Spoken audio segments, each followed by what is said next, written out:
Hello dear bankers. तो कैसे हैं आप लोग? I hope you are doing well. तो मेरा नाम है कुंदन कुमार और आप सभी का स्वागत है हमारी टारगेट 50 सीरीज के अंदर। आज है हमारा लेक्चर नंबर 15 जिसके अंदर हम पढ़ने वाले हैं इनवर्ड और आउटवर्ड रेमिटेंसेस के बारे में। ये जो हमारी टारगेट 50 सीरीज है इसके अंदर हम पीपीपी के जो मोस्ट इंपॉर्टेंट टॉपिक्स हैं जिसमें से सबसे ज्यादा क्वेश्चंस पूछे जाते हैं उसको डिस्कस करते हैं। फिर टॉपिक से रिलेटेड एमसीक्यूज की प्रैक्टिस करते हैं ताकि पीपीपी के पेपर के अंदर आपके कम से कम 50 नंबर आ पाए और आप पीपीपी के पेपर को क्लियर कर पाओ। तो ये सीरीज आपके लिए काफी ज्यादा बेनिफिशियल रहने वाली है। आज के टॉपिक को स्टार्ट करने से पहले मैं आपको बता दूं कि इस वीडियो के डिस्क्रिप्शन बॉक्स में आपको हमारी 3 ई बुक्स जो है वो मिल जाएंगी। पहली ई बुक के अंदर आपको 135 से ज्यादा इंपॉर्टेंट टॉपिक्स मिल जाएंगे जिससे आप जैब एग्जाम की अच्छी तरीके से प्रिपरेशन कर पाओगे। दूसरी ई बुक के अंदर आपको प्रीवियस ईयर क्वेश्चंस मिल जाएंगे सोल्यूशन के साथ जिससे आपको एक अंदाजा हो जाएगा कि जैब एग्जाम में किस तरह के क्वेश्चंस पूछे जाते हैं। तीसरी ई बुक के अंदर आपको 1200 इंपॉर्टेंट एमसीक्यूज मिल जाएंगे प्रैक्टिस के लिए। ये जो ई बुक्स हैं ये फ्री ऑफ कॉस्ट हैं। तो वीडियो में दिए गए लिंक के ऊपर क्लिक कीजिए और आपको ये जो ई बुक्स हैं वो मिल जाएंगी। ठीक है, अब बढ़ते हैं आज के टॉपिक की तरफ। आज का जो हमारा फर्स्ट टॉपिक है वो है फॉरेन एक्सचेंज मैनेजमेंट एक्ट। तो देखो, जो हमारे इनवर्ड और आउटवर्ड रेमिटेंसेस होते हैं उसके साथ ये एक्ट जो है वो डील करता है, यानी कि जितने भी इनवर्ड और आउटवर्ड रेमिटेंसेस किए जाते हैं वो इस एक्ट के रूल्स और प्रोविजंस को फॉलो करके ही किए जाते हैं। ठीक है, ये जो फॉरेन एक्सचेंज मैनेजमेंट एक्ट है इसको 1999 के अंदर जो है वो इनेक्ट किया गया था और 1 जून 2000 से ये हमारे देश के अंदर एप्लीकेबल हो गया था। इससे पहले जो एक्ट था वो था फॉरेन एक्सचेंज रेगुलेशन एक्ट 1973 और फेमा ने इसको टोटली रिप्लेस कर दिया था। ठीक है, अब फेमा को लेकर आने के ऑब्जेक्टिव क्या थे? तो देखो, फेमा को इसीलिए लेकर आया गया था ताकि हमारे देश के अंदर जितने भी फॉरेन एक्सचेंज ट्रांजेक्शन है उसको रेगुलेट किया जाए, मैनेज किया जाए। साथ ही साथ जो इंटरनेशनल ट्रेड और पेमेंट्स है उसको प्रमोट किया जाए, फैसिलिटेट किया जाए। ठीक है, और इंडिया के अंदर जो फॉरेक्स मार्केट है उसको भी डेवलप किया जाए। ठीक है, साथ के साथ जो फॉरेन एक्सचेंज रिजर्व्स हैं उनको प्रॉपर तरीके से मैनेज किया जाए। तो ये कुछ ऑब्जेक्टिव थे जिनको पूरा करने के लिए फेमा एक्ट को लेकर आया गया था। नेक्स्ट टॉपिक है journal rules on inward remittances. ठीक है, तो सबसे पहले इनवर्ड रेमिटेंसेस होते क्या है इनका मीनिंग समझ लेते हैं। तो देखो, अगर अब्रॉड से पैसा इंडिया में आता है तो उसको हम इनवर्ड रेमिटेंस जो है वो कहते हैं। जैसे एग्जांपल के लिए मान के चलिए राम नाम का पर्सन है, ठीक है, वो इंडिया में रहता था। ठीक है, पर वो काम करने के लिए यूएस से चला गया। ठीक है, पर राम की जो फैमिली है वो इंडिया में ही रहती है। तो राम जो है वो यूएसए में पैसे कमाता है, डॉलर कमाता है और इंडिया में अपनी फैमिली को भेज देता है। ठीक है, तो जब पैसा यूएसए से इंडिया में आता है उसको हम इनवर्ड रेमिटेंस जो है वो कहते हैं। ठीक है, तो देखो, अगर कोई रेजिडेंट इंडिविजुअल है इंडिया का तो वो जितना मर्जी इनवर्ड रेमिटेंस रिसीव कर सकता है, इसके ऊपर कोई भी रिस्ट्रिक्शन नहीं है। यानी कि जो राम की फैमिली है ना, वो जितना मर्जी पैसा जो है वो राम से एक्सेप्ट कर सकती है, रिसीव कर सकती है, कोई भी रिस्ट्रिक्शन नहीं है। बस कंडीशन क्या है कि जो पैसा है वो ऑथराइज डीलर बैंक से ही आना चाहिए। ठीक है, जो ऑथराइज डीलर्स होते हैं ना वो यहाँ पर पब्लिक से इंडिया के अंदर telegraphic transfers, mail transfers, drafts, bills जो कि फॉरेन करेंसी में ड्रॉ किए गए हैं उनको परचेज कर सकते हैं और बदले में रुपीस दे सकते हैं। ठीक है, अब मान लीजिए कि इंडिया के अंदर कोई पर्सन रहता है, ठीक है, और उसको इंडिया में फॉरेन एक्सचेंज जो है वो रिसीव होती है ना, तो वो जो फॉरेन एक्सचेंज है वो पर्सन को 180 दिनों के अंदर अंदर में किसी ना किसी ऑथराइज पर्सन को सरेंडर करनी होती है, यानी कि सोल्ड करनी होती है। ठीक है, अब ये फॉरेन एक्सचेंज कहां से आएगा? तो फॉरेन एक्सचेंज ये इन तरीकों से आ सकता है, जैसे कि आपने इंडिया के बाहर कोई सर्विसेज रेंडर की और आपको रेमुनरेशन मिला। ठीक है, या फिर कोई लॉफुल ऑब्लिगेशन की सेटलमेंट की वजह से, ठीक है, मतलब सेटलमेंट हुआ तो आपको यहाँ पर पैसा जो है वो रिसीव हुआ है ना। या फिर मान लीजिए कि इंडिया के बाहर आपने किसी एसेट में इन्वेस्ट किया हुआ है और उससे आपको फॉरेन एक्सचेंज रिसीव हुआ है। या फिर इनहेरिटेंस, सेटलमेंट, गिफ्ट के थ्रू अगर आपको कोई फॉरेन एक्सचेंज रिसीव हुआ है तो आपको 180 दिनों के अंदर अंदर में ऑथराइज पर्सन को वो सोल्ड करना होगा। ठीक है, और फेमा जो है इनवर्ड रेमिटेंस के ऊपर कोई भी लिमिट नहीं लगाती है। ठीक है, अब अप्रूव्ड रेमिटेंस मेथड्स की बात करें तो देखो, बैंक वायर ट्रांसफर जिसमें लगभग दो दिन का टाइम पीरियड जो है वो लगता है। उसके बाद बैंक मनी ऑर्डर, ये काफी ज्यादा टाइम कंज्यूमिंग प्रोसेस होता है, काफी ज्यादा टाइम लग जाता है। ठीक है, फॉरेन करेंसी चेक है ना, आपको फॉरेन करेंसी चेक मिल सकता है। ठीक है, 20 से 25 दिन में पैसा आपके अकाउंट में आ जाता है। फॉरेन करेंसी ड्राफ्ट 21 डेज लगभग जो है वो लगते हैं, ठीक है। रेमिटेंस कार्ड्स के थ्रू भी पैसा जो है आप बाहर से इंडिया में मंगवा सकते हो, जैसे कि रीलोडेबल डेबिट कार्ड, ये काफी ज्यादा कॉस्ट इफेक्टिव रहता है, या फिर डायरेक्ट डिपॉजिट भी करवा सकते हो। जैसे जो राम है वो अपने फैमिली मेंबर के अकाउंट में डायरेक्टली पैसा जो है वो डिपॉजिट करवा सकता है, ठीक है। अब बात करेंगे आउटवर्ड रेमिटेंसेस की। देखो आउटवर्ड रेमिटेंसेस क्या होता है, तो जब आप इंडिया से पैसा बाहर भेजते हो, अब्रोड में भेजते हो, तो वो आउटवर्ड रेमिटेंस होता है। जैसे मान लीजिए कि इंडिया के अंदर राम नाम का पर्सन रहता है ना, उसे यूएसए के अंदर एक प्रॉपर्टी बाय करनी है, एक प्रॉपर्टी बाय करनी है, ठीक है। तो राम को प्रॉपर्टी बाय करने के लिए यूएस डॉलर की जरूरत पड़ेगी, क्योंकि मान लीजिए जो प्रॉपर्टी है वो यूएसए के अंदर है ठीक है। तो राम जो है यूएसडी डॉलर इंडिया से यूएसए में भेजेगा, ये हो गया आउटवर्ड रेमिटेंस। अब आउटवर्ड रेमिटेंस के ऊपर कुछ रिस्ट्रिक्शंस होती हैं, क्योंकि हर देश चाहती है कि उसका जो फॉरेन एक्सचेंज है वो देश में ही रहे, है ना, देश से बाहर ना जाए। ओके, तो अगर मान लीजिए कोई पर्सन है वो इंडिया का रेजिडेंट है ना, तो वो वेरियस करंट अकाउंट ट्रांजेक्शन के लिए इंडिया से बाहर फॉरेन एक्सचेंज भेज सकता है, यानी कि आउटवर्ड रेमिटेंस कर सकता है। बस यहाँ पर उसे foreign exchange management current account transaction rules 2000 को फॉलो करना होगा, ठीक है। ये जो रूल्स है ना, इसने करंट अकाउंट ट्रांजेक्शन को 3 कैटेगरीज में डिवाइड किया है। पहला है शेड्यूल नंबर 1, इसमें वो ट्रांजेक्शन्स आती हैं जो कि एक्सप्रेसली प्रोहिबिटेड है, यानी कि इन ट्रांजेक्शन्स के लिए आप पैसा इंडिया से बाहर नहीं भेज सकते हो। उसके बाद शेड्यूल 2 के अंदर वो ट्रांजेक्शन्स आती हैं जिनको आप परफॉर्म तो कर सकते हो, यानी कि उन ट्रांजेक्शन के लिए आप पैसा इंडिया से बाहर भेज सकते हो, पर आपको मिनिस्ट्री या फिर डिपार्टमेंट ऑफ गवर्नमेंट से परमिशन लेनी होगी। शेड्यूल 3 के अंदर वो ट्रांजेक्शन्स आती हैं, है ना, जिसको ऑथराइज डीलर जो है वो अलाउ कर सकता है, यानी कि इन ट्रांजेक्शन के लिए जो ऑथराइज डीलर है वो आपको फंड्स जो है वो दे सकता है, ठीक है। सबसे पहले हम शेड्यूल 1 की बात करेंगे, ऐसी ट्रांजेक्शन जो कि प्रोहिबिटेड है। तो देखो, अगर आपने कोई लॉटरी जीती है, ठीक है, तो उसका पैसा आप इंडिया से बाहर नहीं भेज सकते हो। अगर मान लीजिए आपने रेसिंग की थी, राइडिंग की थी, या फिर कोई और आपकी हॉबी है, उससे आपने इनकम कमाई है, तो उसका पैसा भी आप इंडिया से बाहर नहीं भेज सकते। उसके बाद अगर मान लीजिए आप लॉटरी लॉटरी टिकट बाय करना चाहते हो, बैंड या फिर प्रोस्क्राइब्ड मैगजीन बाय करना चाहते हो, फुटबॉल पूल्स बाय करना चाहते हो, तो उसके लिए भी आप पैसा इंडिया से बाहर नहीं भेज सकते हो। उसके बाद मान के चलिए कि आप इंडिया से बाहर किसी ज्वाइंट वेंचर में इक्विटी इन्वेस्टमेंट करना चाहते हो, और इक्विटी इन्वेस्टमेंट करने के लिए आपने गुड्स का एक्सपोर्ट किया है, ठीक है। तो उस एक्सपोर्ट के लिए अगर आप कमीशन पे करना चाहते हो, तो कमीशन आप पे नहीं कर सकते, ठीक है। या फिर ज्वाइंट वेंचर के अलावा अगर आप होली ओन सब्सिडरीज जो कि अब्रॉड में है उसमें इन्वेस्टमेंट, इक्विटी इन्वेस्टमेंट करने के लिए एक्सपोर्ट कर रहे हो, तब भी आप कमीशन पे नहीं कर सकते, ठीक है। उसके बाद अगर मान लीजिए कोई ऐसी कंपनी है जिसे डिविडेंड बैलेंसिंग की जो रिक्वायरमेंट है वो फुलफिल करनी होती है। डिविडेंड बैलेंसिंग में क्या होता है कि अगर कोई कंपनी मान लीजिए वो इंडिया से बाहर डिविडेंड भेजना चाहती है, तो पहले क्या होगा, उसको ना एक्सपोर्ट करके एक अच्छा खासा फॉरेन एक्सचेंज अपने पास रिजर्व करना होगा, यानी कि पहले उसे अच्छा खासा फॉरेन एक्सचेंज कमाना होगा, उसके बाद ही वो डिविडेंड पे कर सकती है। तो अगर किसी कंपनी ने डिविडेंड बैलेंसिंग की रिक्वायरमेंट को फुलफिल नहीं किया तो वो डिविडेंड पे नहीं कर सकती, ठीक है। उसके बाद अगर मान लीजिए कोई एक्सपोर्ट किया गया है रुपी स्टेट क्रेडिट रूट के थ्रू, है ना, तो वहां पर कमीशन पे करना चाहते हो तो आप कमीशन पे नहीं कर सकते हो। हालांकि अगर मान लीजिए टी और टबैको है, तो उसका जो इनवॉइस वैल्यू है उसके 10% के इक्वल या उससे कम आप कमीशन पे कर सकते हो। उसके बाद अगर टेलीफोन के केस में आपने कॉल बैक सर्विसेज ली है, पेमेंट करना चाहते हो, तो आप नहीं कर सकते, ठीक है। उसके बाद नेक्स्ट, अगर मान लीजिए कि नॉन रेजिडेंट स्पेशल रुपी स्कीम है, उसके अंदर जो फंड्स आपने डिपॉजिट करवाए थे उसके ऊपर आपको इंटरेस्ट इनकम जो है वो रिसीव हुआ है ना, वो आप इंडिया से बाहर भेजना चाहते हो तो आप फ्रीली नहीं भेज सकते हो। उसके बाद आता है शेड्यूल 2, इसके अंदर वो ट्रांजेक्शन आती हैं जिसके लिए अप्रूवल की जरूरत पड़ती है। तो सबसे पहला है कल्चरल टूर। अगर आप कल्चरल टूर के लिए इंडिया से बाहर जाना चाहते हो, फॉरेन एक्सचेंज लेकर जाना चाहते हो बाहर, है ना, तो ministry of human resource development के अंदर department of education and culture से अप्रूवल लेनी होगी।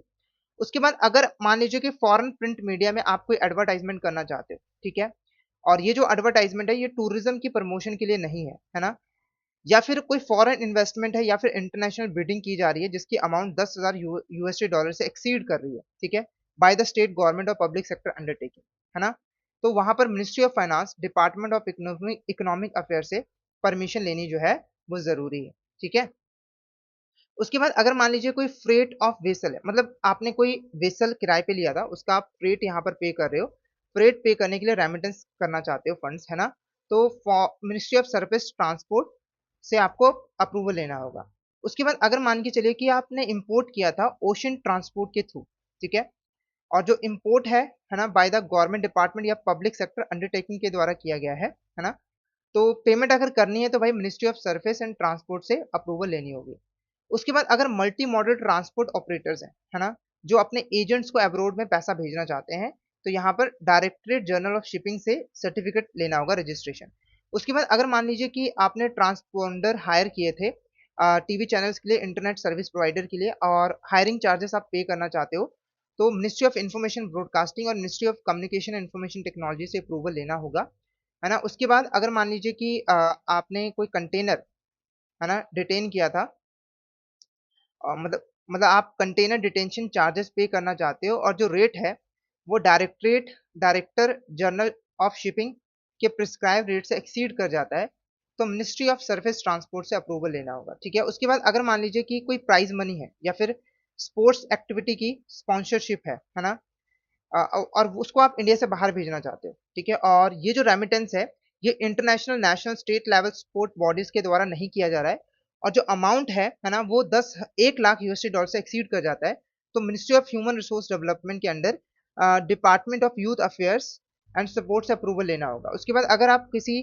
क्लब की मेंबरशिप फी पे करना चाहते हो, तो मिनिस्ट्री ऑफ फाइनेंस से आपको अप्रूवल लेना होगा, ठीक है। उसके बाद है शेड्यूल थर्ड। इसके अंदर वो ट्रांजेक्शन आते हैं जिसको ऑथराइज डीलर्स ही परमिट कर देते हैं, ठीक है। तो देखो जो इंडिविजुअल है ना, वो लिबरलाइज रेमिटेंस स्कीम, जिसके बारे में हम आगे पढ़ने वाले हैं, इस स्कीम के अंदर 2,50,000 यूएसडी डॉलर पर फाइनेंशियल ईयर इंडिया से बाहर भेज सकता है, यानी कि ऑथराइज डीलर इतना जो है वो अलाउ कर सकता है। अब ये पैसा किस पर्पस के लिए यूज किया जाएगा, किस पर्पस के लिए भेजा जाएगा, तो देखो, private visit to any country, आप किसी कंट्री में जाना चाहते हो, घूमने जा रहे हो, एक्सेप्ट नेपाल एंड भूटान, तो आप पैसे लेकर जा सकते हो, गिफ्ट और डोनेशन करना चाहते हो, है ना, या फिर एम्प्लॉयमेंट के लिए अब्रोड जा रहे हो, इमिग्रेशन कर रहे हो, या फिर क्लोज रिलेटिव्स जो अब्रोड में रहते हैं उनकी मेंटेनेंस के लिए पैसे भेज रहे हो, है ना, या फिर आप किसी कॉन्फ्रेंस को अटेंड करने के लिए जा रहे हो, किसी स्पेशलिस्ट ट्रेनिंग के लिए जा रहे हो, है ना, और उसके एक्सपेंस आप मीट करना चाहते हो, या फिर मेडिकल ट्रीटमेंट करवाने जा रहे हो, है ना, तो भाई ये सारे चीजों के लिए आप इंडिया से बाहर पैसे लेकर जा सकते हो। उसके बाद अगर मान के चलिए कि इस इंडिया में पढ़ने जा रहे हो, है ना, या फिर कोई और करंट अकाउंट ट्रांजेक्शन है, तो इनके लिए ऑथराइज डीलर अलाउ कर सकता है, ठीक है।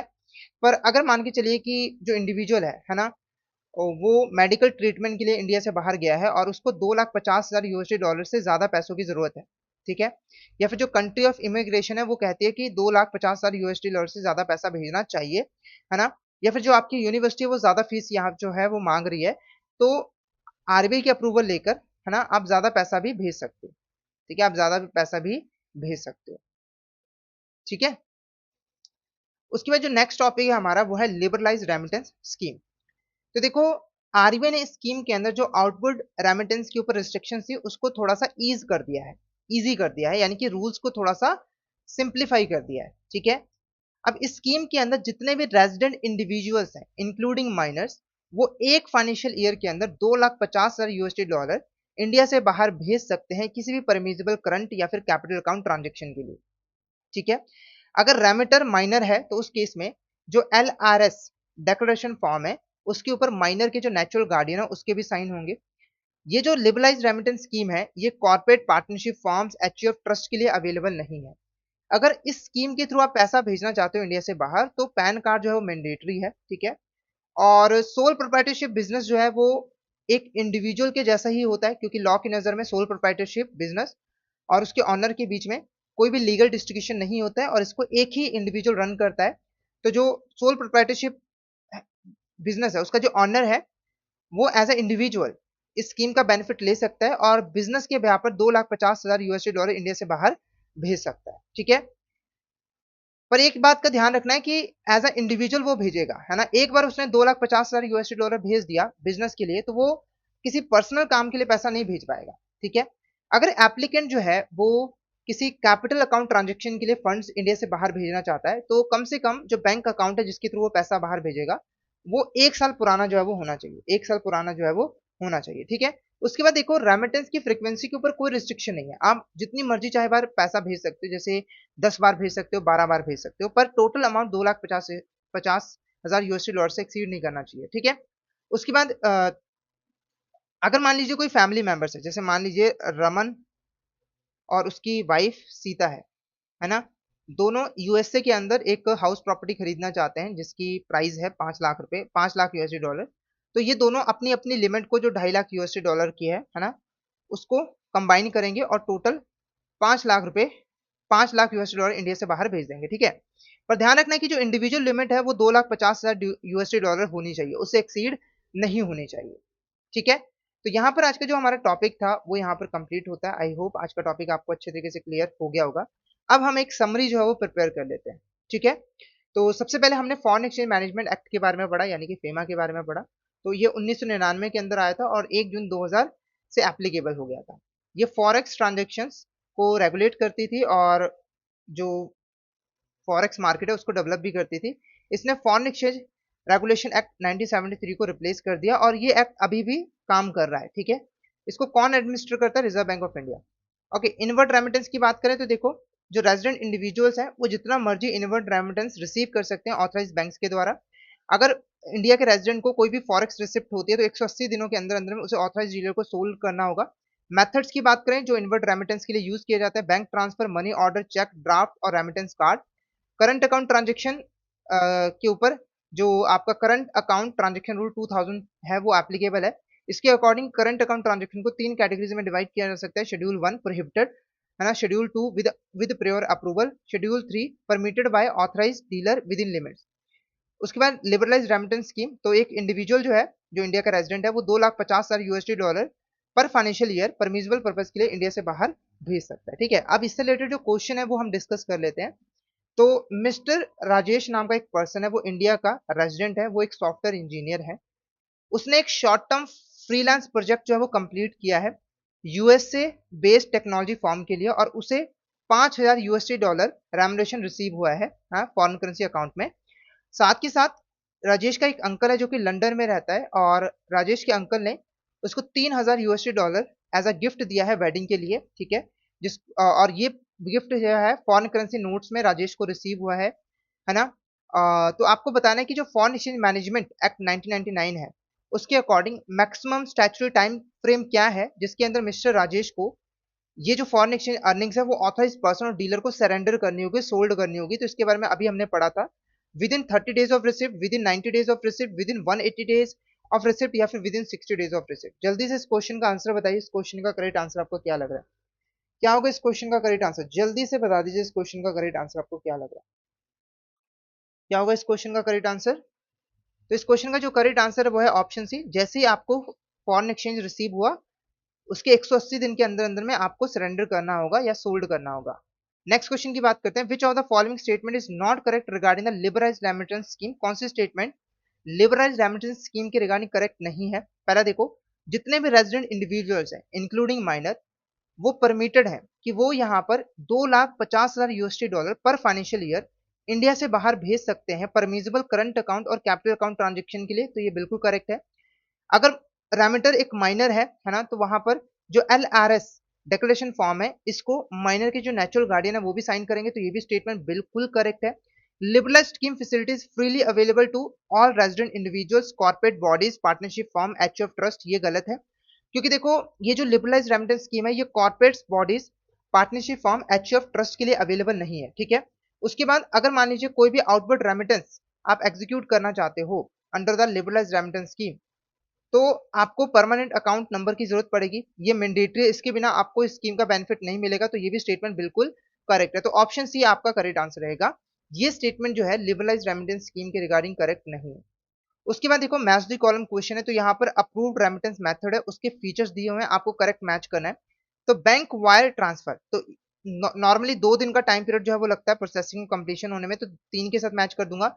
फॉरेन करेंसी चेक, ठीक है, तो अप्रोक्सीमेटली 20 से 25 दिन लगते हैं क्लियरिंग और रियलाइजेशन में, तो इसको 4 के साथ मैच कर दूंगा। रेमिटेंस कार्ड, ये जो है रीलोडेबल डेबिट कार्ड होते हैं जो कि highly cost effective remittance channel provide करते हैं, तो 2 के साथ। और bank money order, highly time consuming process for funds to reflect in India. तो इसका करेक्ट आंसर क्या रहेगा? Option A is the correct answer. Option A is the correct answer.